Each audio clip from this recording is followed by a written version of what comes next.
राजस्थान में एक बड़ा सवाल गूंज रहा है और वो सवाल है कि क्या भाजपा में अंदरूनी घमासान मचने वाला है। दरअसल ये सवाल पूर्व सीएम वसुंधरा राजे को लेकर है कि आखिर क्यों वो प्रदेश कार्य समिति की बैठक में शामिल नहीं हुई। अब वो इसको लेकर प्रदेश के राजनीतिक गलियारों में भी चर्चाओं का बाजार गर्म है। वहीं कार्य समिति की बैठक में राजे का अचानक से न आना वाला जो घटनाक्रम है वो शुक्रवार से ही जोड़कर देखा जा रहा है। दरअसल बात यह है कि पूर्व केंद्रीय मंत्री सुभाष महरिया की भाजपा में एंट्री हुई थी और उस कार्यक्रम में वसुंधरा राजे नहीं दिखाई पड़ी। साथ ही इस बात पर भी नजर थी कि क्या वसुंधरा राजे इस बैठक में पहुंचेंगी, लेकिन ऐसा नहीं हुआ। साथ ही नागौर जिले में कई ऐसे नेता जो वसुंधरा राजे के करीबी हैं, वो भी इस बैठक में शामिल नहीं हुए और इससे चर्चाओं का बाजार जो है वो गर्म हो गया।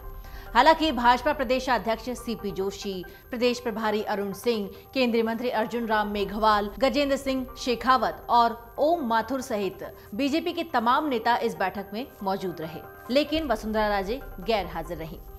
बीजेपी ने आगामी विधानसभा चुनाव को लेकर कमर कस ली है और शनिवार को इसी के अंतर्गत बीजेपी की प्रदेश कार्य समिति की बैठक हुई। नागौर के लांदनू में आयोजित हुई थी बैठक के उद्घाटन सत्र में मोदी सरकार के 9 साल के कार्यकाल को लेकर भी चर्चा हुई और चुनाव को लेकर भी बातचीत हुई। इस दौरान केंद्र सरकार जो योजनाएं लेकर आई है, उन योजनाओं को जमीनी स्तर तक पहुंचाने और योजनाओं का प्रचार प्रसार हो, इस पर भी मंथन हुआ। ऐसे में वसुंधरा राजे जयपुर में मौजूद रहने के बाद भी कार्यक्रम में मौजूद नहीं रही। इसके साथ ही सीकर सांसद सुमेधानंद और किसान मोर्चा अध्यक्ष हरिराम भी अनुपस्थित रहे। सभी के अलग अलग कारण भले ही गिनाए रह गए हों, लेकिन सभी की अनुपस्थिति को पार्टी के भीतर चल रहे घमासान से जोड़कर देखा जा रहा है। अब रोचक बात तो यह है कि जब पार्टी की ओर से महरिया की सदस्यता वाला आमंत्रण आया था, तब उस वक्त कार्यक्रम में सतीश पुनिया का नाम मौजूद रहने वालों में नहीं था।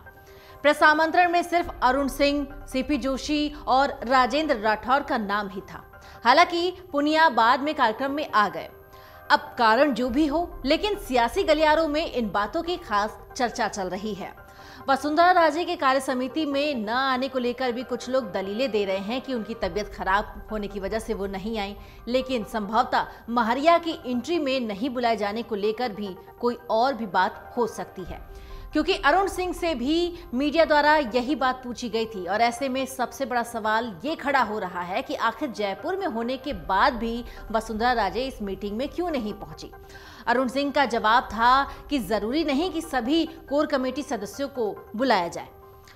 विधानसभा चुनावों से 6 महीने पहले पार्टियों में उठापटक का दौर जो है वो अभी देखा जा रहा है। सीकर से पूर्व सांसद सुभाष महरिया ने जो घर वापसी कर ली है, उसके बाद से महरिया के अलावा कुछ रिटायर्ड प्रशासनिक अधिकारियों ने भी भाजपा की सदस्यता ली है। आला नेताओं की मंजूरी और ज्वाइनिंग कमेटी की सहमति के बाद भी महरिया की पार्टी में घर वापसी हुई है। अब इस पर माना जा रहा है कि आने वाले समय में बीजेपी और भी नेताओं की पार्टी में एंट्री करा सकती है। लेकिन खास बात तो यह है कि वसुंधरा राजे खेमे के नेताओं की एंट्री को लेकर अभी भी एक संशय बना हुआ है। इसको लेकर चर्चाओं के दौर अभी भी चल रहे हैं कि आखिरकार उनकी वापसी कब होगी। वसुंधरा खेमे के भी कई कद्दावर नेता फिलहाल पार्टी से बाहर चल रहे हैं। अब दरअसल वसुंधरा राजे के पिछले साल बीकानेर दौरे के समय ये चर्चाएं चल रही थीं कि देवी सिंह भाटी की घर वापसी हो सकती है, लेकिन उस वक्त पार्टी ने ज्वाइनिंग कमेटी की अनुशंसा पर ही घर वापसी के संकेत दिए थे। देवी सिंह भाटी अर्जुन राम मेघवाल का ही विरोध करके पार्टी को छोड़कर गए थे। बाद में पार्टी ने केंद्रीय मंत्री अर्जुन राम मेघवाल की अध्यक्षता में ही ज्वाइनिंग कमेटी का गठन कर दिया था। अब अगर इन नेताओं को घर वापसी करनी है तो उनको ज्वाइनिंग कमेटी के पास जाना होगा। अब तक ज्वाइनिंग कमेटी के पास इनके आवेदन भी नहीं आए हुए हैं। मन से उजाला कर चले, मन से उजाला